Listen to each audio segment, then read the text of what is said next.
Today we are going to share with you how we do contextualize some part of the assessment which we normally we have not used. Today let us see, dear friends, how we do contextualize some of the assessment technique in life science pedagogy. I hope you will enjoy and will continue enjoy. So Thank here, you. I introduce you. Hello, hello. Yeah. Just now I introduced you. Mike. I'm just checking Mike. Yeah. Just a few moments back, I try to mention a particular name that a resource I have been given by as a gift by NARS USA. It's one of the top associations of the worldwide association of doing research for betterment of the science teachers all over the world and in India. In Homiva Research Center in Trombay, they conducted a first workshop. Then the second time I got a chance to organize that I was there. At the time, I was in a particular institution uh, managing the research and development cells as a faculty too, and I got a chance to coordinate to apply that project and uh, you know uh, for school teachers, especially for science. So this particular study material was given by them, and this is, you can see on the screen. This is Science by Doing Assessment, Professional Learning Resources, and it's very beautiful. Side by side we'll see. Let us see what they are inside. Introducing assessment strategies. It is a teacher's manual, and at the same time a practice manual is always uh, there. This is one digital material with ISBN, published with the number of international series of book number. So this is one of the digital resource member, and uh, which they have given me after that particular training program, and they came from Australia, Curtin University. And someday, if we get time, let us invite them so that we can have a video a class along with them. But now let us see in this particular resource what are there inside. And in this particular, a digital resource material book, two CD-ROMs are there. One is for a teacher for reference, and another one is for teacher practice before going to class. And this particular resource I am sharing right now is with reference to assessment program in science. I'm trying to slowly, contextualize. As I mentioned, I say, let us see what is there inside in the sitemap. So if say introducing assessment strategies, starting points, cartoon scenarios, concept maps, interviews, ideas for assessment, ideas for assessment defining phases, ideas for assessment quality questions, checklists and rubrics here. So practicing assessment strategies. Actually, I have gone through all these things, and I have seen the demonstration by those three, resource person came from Australia. At that time, Curtin University, one of the top university in the world, it comes under top 15 with regards to teacher education training program. Conduct an interview, find assessment resources, introduce and apply a rubric, and plan an assessment review. See, these are site map inside. It's for teachers reference. Okay, and now I'm closing it. Let's go to see what are inside. Whenever there is a pause, I am going to refer to something more. This resource Yeah. illustrates a number of assessment techniques. Please listen carefully. All of the techniques are aimed at finding out what your students know and can do. Some of the techniques might be used at various points of a unit, at the beginning, during, or at the end. Starting point. Before commencing a unit, it is useful to find out what your students already know about the topic. Here are 3 possible starting points to do that. So one is here cartoon, it's active. I can go on with hello cartoon. This particular study material try to demonstrate with animation. This is one is interview, and this one is concept map. These are all for assessment purpose only, not for that as not as a method of teaching. Here I have a different resource for as a method of teaching or learning process. This one is particularly referred to. Yes, this. Oh my God, how this is closed down. Wet.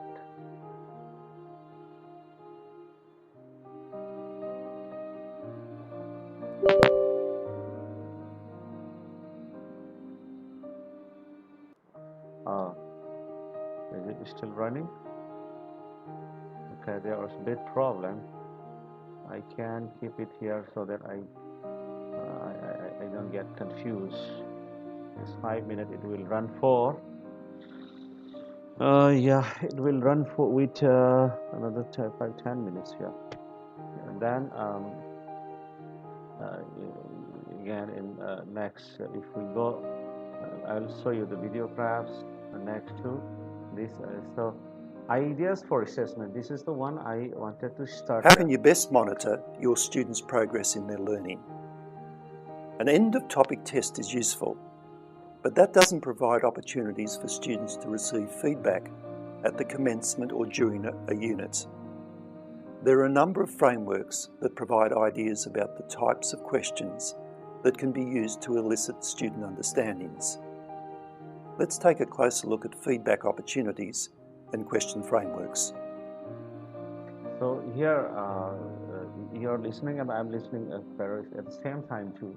Meanwhile, we'll continue discussing on about this particular. I'm recording my screen video. It this have a limited time because I'm using a basic version.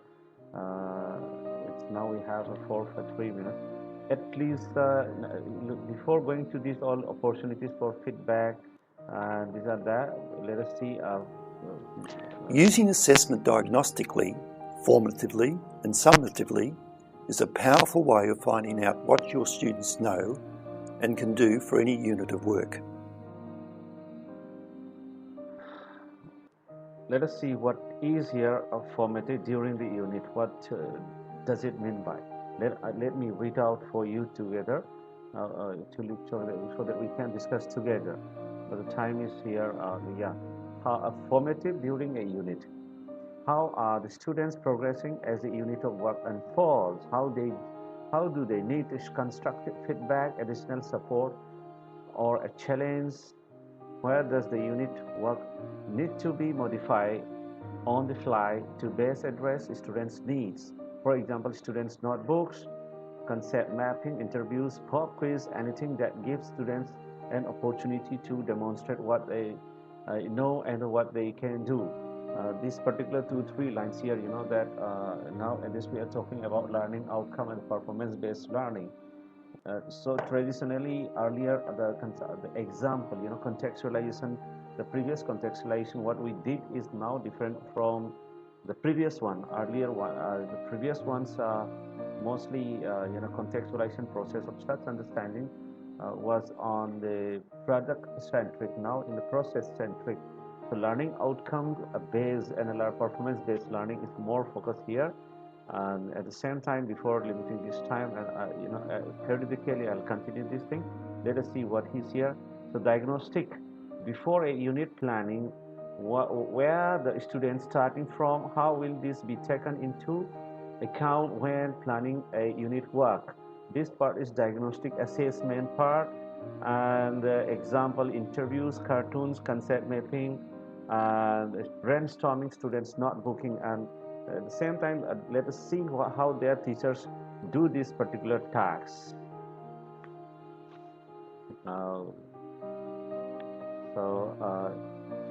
Yeah, so sequentially the next thing, everything we'll see here and we'll discuss with, at the same time real classroom situation we are going to see this particular timing, every 10 minutes I have to put off and I have to again restart it so that I can continue my this way of discussion. 10 minutes discussion It's very less here. I need around 1 hour, but yeah, you don't, you have to develop patience to manage this way at this crisis time.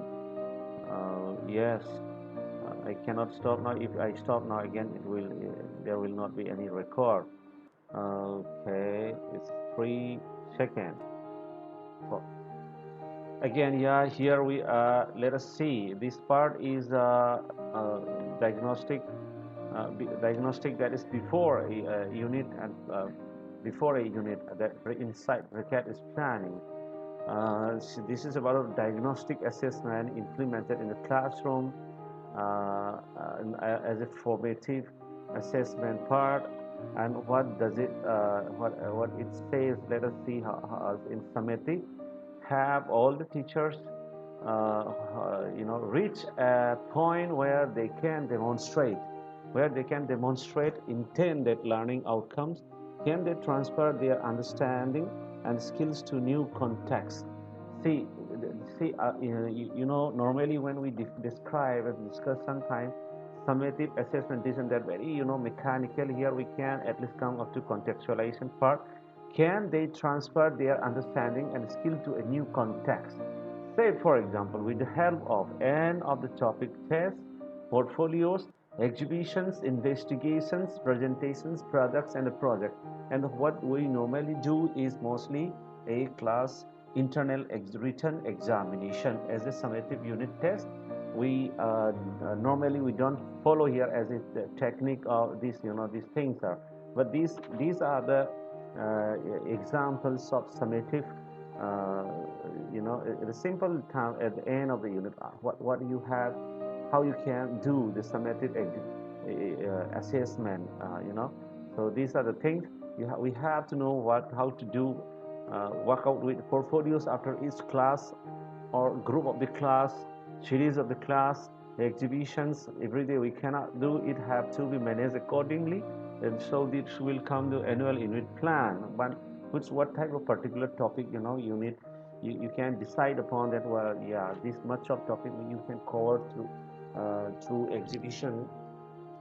With the help of exhibition as a summative assessment part, investigation, you can give assignment, project based assignment as a summative one, presentation, yeah, sometimes we do products and projects, other use of products and projects included sometimes in the exhibitions, but exhibitions never compelled to bring a product or project like this. So project is a different thing. So let us go to a video where this diagnostic assessment is used to conduct in the classroom. First, listen. I am bringing you to a classroom inside Australia. A class teacher. Let us listen first her opinion and how she apply a diagnostic assessment at the beginning of the class, so that she can proceed the further class. That means in the assessment for learning part. Let us just see and listen to her first, then we'll discuss. I'm actually about to start a new bit of a section of ecology, and I want to actually know what the students know already about the topic. I don't actually want to spend too long on material that they already know, that they've had exposure to. So in order to do a bit of a pre-test, I'm going to use a concept map for that purpose, diagnostically. And then I'll come back to the students and do another concept map down the track, so I can see the progression between their understanding of concepts now and later. And hopefully my teaching methodology will enable any gaps to be plugged that I am aware of when I have a look at those first concept maps. Okay, I set the concept map up today by having a look at the program, the teaching program, and about probably 2 weeks' work that I'm about to do. And I had a look at the textbooks that we currently use in science for the appropriate terminology, and I came up with a list of words that I actually put onto my computer and produced a bit of a worksheet with all of the terminology that possibly would be in dark type, in the textbook, important concepts around the next few lessons' work, and had another look at it to make sure that there were some abstract ideas and some concrete ideas on there, so that I can extend the better learners and just gauge what they know. So I'm going to start up a concept map on the board here just to interrelate these factors that we... So dear friends, here, to try to focus that I have already started, contextualizing our assessment program for the pedagogy of life science. I'll try to bring more relevant examples. So how the diagnostic assessment use, say in this classroom, you are trying to observe, and most of whatever examples are coming up based on our related to our life science pedagogy. Here we are talking about assessment in life science pedagogy.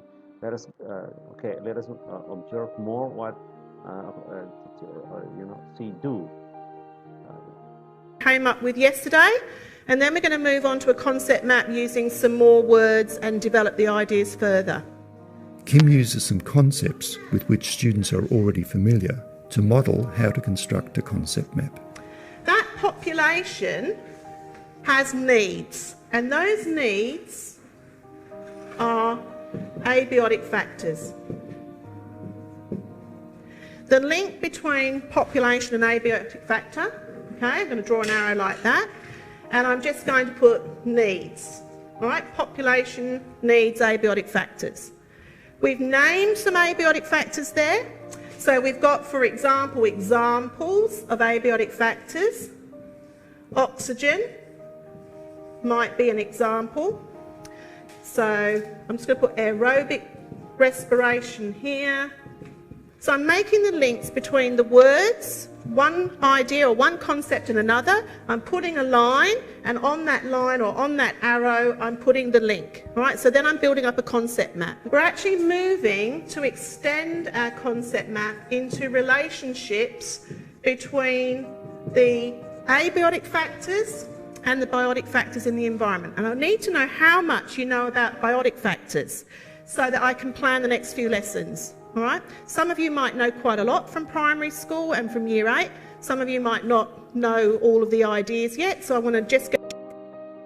Okay, here again, I'm just interrupting to dear friends. We have done concept map, and concept map we have used as a tool for summative assessment. If you remember, before internship, we have tried concept map, and you did well, and you have to recollect concept map. See a concept map. You in concept map this way, just try to find this arrow. Relationship has to establish. So, and the example coming up here is the do belongs to or life science components, but this can go to environmental science also, no problem. But here you have to remember that a concept map as a tool for assessment here in this classroom, using as a diagnostic assessment, so that she can continue the class. So it's just like she has already conducted a class. Now she is going to proceed the next class, and before going to next class, she want to just have a feedback, a formative feedback, and the formative assessment part. So that's how she's using this concept map as a diagnostic at the beginning of the class. So like this in future, right now you have used only as a summative tool. Now you can use as a diagnostic tool by using concept map. Here let us see a little bit more. Just listen carefully what she says at the same time. A picture of that so that I know how to plan. I'm going to give you out a list of words. You need to use these words that you know and build up a concept map and show the words in circles, put any links between related concepts, and on the links put and actually articulate, state what the relationship is between one idea and the other. So competition relates to predation, doesn't it? Because competition would be in the food chain rather than the food web, because competition is basically there's one food source and two people. See, after just given the one example, she herself, teacher herself, as firstly given an example. Now she has given as a task to the students. Now students normally see this is in the constructive vision case. Students allowed to discuss among themselves, and they will come up with the new concept map among themselves by discussing. This is the way in society work. So let us, observe even the behavior of the students in the classroom, how they work, with a given tasks in the diagnostic assessment phase. Okay, so this is how. Let us continue enjoying assessment part in this interactive. Yeah. Let us continue. Wanted. Yeah, but but wouldn't competition be predation come under competition? We said that biotic is to do with living, all right, but we're not talking about, living, non-living, dead anymore. We're talking about living and non-living. Yeah. So non-living factors rather than dead factors, okay? All right. So Although unintended, this exercise resulted in good formative assessment of the previous work done on abiotic factors. What does abiotic mean? abiotic are physical features. So we've got things like temperature, nutrients, oxygen, currents. It's physical factors that affect a living thing in its habitat. I wanted to use this diagnostically. I think that the students weren't as far on in their understanding as I actually thought they were. And what is bio? That's where we've got relationships between living things. So, for example, the relationship between a parrot and the food that it eats. For example, in the morning, I see this whole flock of parrots come down for the olives that grow on the olive tree near me, and that's a relationship between the biotic components of the environment. Yeah. Okay. Yep. All right. I was a bit nonplussed when they actually didn't know the difference between abiotic and biotic factors, which is something that we have gone over very quickly. For me, that's an insight into the fact that I haven't probably taught that topic or that lead up very well, and I need to remediate that. Well, I've got... Interestingly here, my dear friends, see the interaction between the... you saw the interaction with teacher and students there, and few works you might have just observed how they are doing and how they ask questions. When they ask questions, teachers try to facilitate by giving, you might be remembering a JPD, not giving exact, answer, but instead supporting with her own ideas so that the student can create come up to their own ideas and come up to the establishment of the particular given task. That is the relationship between a biotic and a biotic. That is the part of the formative assessment part. So formative assessment, when you are trying to understand this formative assessment, lots of things are there. So continue observing this.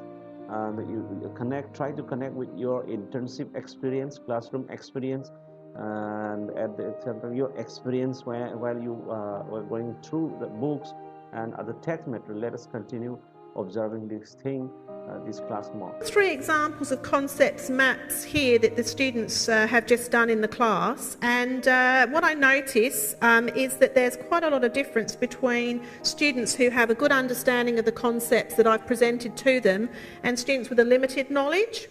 A student with limited knowledge is basically popping down a lot of different ideas on the page, and as such basically has a few concepts and a few ideas based on those concepts. This student here has made a much better job of a couple of the concepts, and there's much more information being given, but there's nothing in terms of interrelationship between one and the other. This student here, there's interrelationships starting to be developed, there's some misconceptions that will need to be addressed, and there's a whole area relating to the words that I gave them in class that hasn't been developed, so that's an area that I need to work on with this student and then others who've got a concept map similar. Yeah, now see, we were here in diagnostic. It's a formative assessment in a unit, and diagnostic portion of assessment before, a unit planning. And so we have come across an experience of the classroom, a real classroom, and at the same time demonstration by the teacher and by the expert together. Here we are sharing this experience. I hope you will enjoy, and lots more are there for every things. Every concept we are coming up here. So like that, we can go for a summative also. Many others, concepts are still there. We can still observe more in this particular portion. Yeah. Let's look at approaches to writing assessment questions. Question content should always be driven by the intended learning outcomes of a task. The learning outcomes can be sourced from curriculum documents. However, there are also some other frameworks that are useful when designing questions. Two very useful frameworks for science are the NAPSAL Progress Map and Bloom's Taxonomy. These tools are useful to guide you in developing assessment questions that target a range of learning outcomes, including targeting higher order thinking skills and not only simple recall of facts. Yeah, so learning outcome. Here again, writing assessment questions, especially, and when we write questions should be questions should be driven by learning outcomes. And learning outcome, you should take or reference from the given learning outcome index given by NCERT for school, and these are available free of course. You can download from the website, and you must have at least particularly one at least class, for example class of the primary or secondary level. Better you choose a secondary level, and just try according to your subject and go through that learning outcome index. You'll find index. From there you can create the questions. You will be able to write the learning outcome questions. So that will lead to the learning outcome questions will lead to how to manage properly this summative assessment. And in the next other discussion we'll continue more on this, but very carefully we have to understand this assessment for learning do have other sub classification, and that many tools are inside there to achieve the objective of the assessment for learning. Here we have started from diagnostic and will leads to the summative assessment. The summative assessment is not part of the formative assessment, but it is it is also said that assessment of learning. But yeah, here prognostic assessments is also there. Here you have seen the diagnostic one as a formative assessment part, the concept map as a tool, and similarly this will lead to summative assessment. And in the next session we are going to discuss more on a very clear classification between some assessment for learning, assessment of learning, assessment in learning, assessment as learning, prognostic assessment, diagnostic assessment. All these things are there. Few of them have a similar characteristic, few are common characteristic, and but because in certain characteristics they differ from each other. And we are going to contextualize in our own subject of life science pedagogy. At the same time, when you give example during the examination, you have to cite a particular class by giving a proper reference, by choosing a proper topic, so that you can give a correct form of example. Okay, dear. So my dear friends, this is one of the ways. So I have lots of videograph. We'll share another classroom, but for today let us stop here. We can continue in the next class. If you follow the Google Classroom routinely, we can have the formative part also, at the same time summative part also together. We are not still actively trying to understand by practicing it. These doing all these things need practice. So participate in Google Classroom. You can ask me lots of questions, and that question will lead to our formative assessment part, development of understanding each other. And I'm giving you the task, and if you complete those tasks are formative one. I have not given actually as a summative one. Okay, enjoy the day, stay safe, continue stay safe, stay happy and joyful. Let us continue next class. Thank you. Bye bye.